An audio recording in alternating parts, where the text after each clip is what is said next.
A few months ago I put a video up about the preparation I was doing before I went to Japan.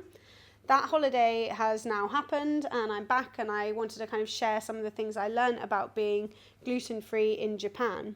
When I got back, I did a blog post for the Foods Matter website, which you can still find, the link is below. The bottom line was it was really hard work being gluten-free there. I have no doubt though that it would have been a million times worse had I not prepared as I had. We stayed at Airbnbs so that we could cook a lot ourselves just in case there was nothing I could eat. I also took with a lot of Illumi food pouches and ready meals. And I also researched some of the wording that I needed to use and some of the Japanese characters to look on the back of packets in supermarkets. So we really did research. We managed to eat great food, but it did come with hard work to get there.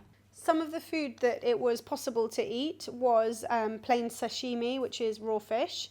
We could also eat some sushi if we checked with the chef. So we printed off the celiac restaurant cards before we went, which is from the website that I'll put in the comments below.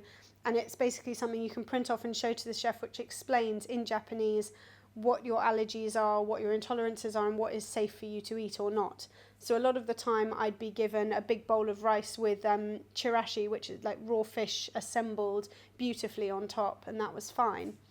There are a few restaurants that we found by researching beforehand, which we went to as well. And again, all of this will be in the comments below. The phrase that you will need to know most if you are trying to be gluten-free in Japan is that you need to be able to say no soy sauce or no wheat flour or no wheat.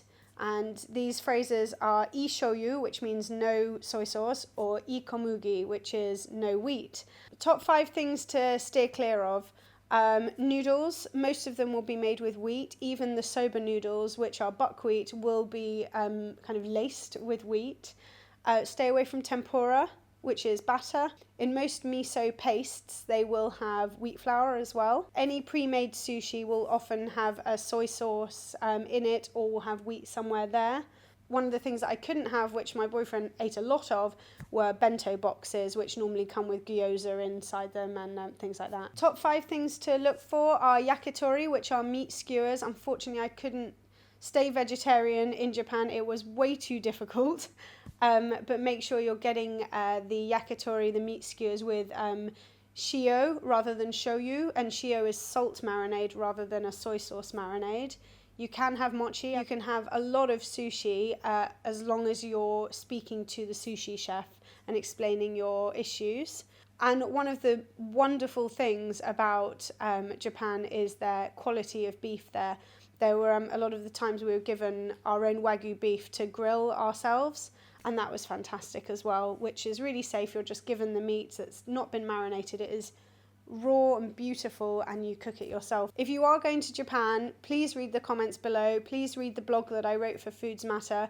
Do your research and make sure you do go prepared, but you will have the most wonderful time. Just be prepared for it to be a little bit harder work than staying at home. So good luck. Thanks.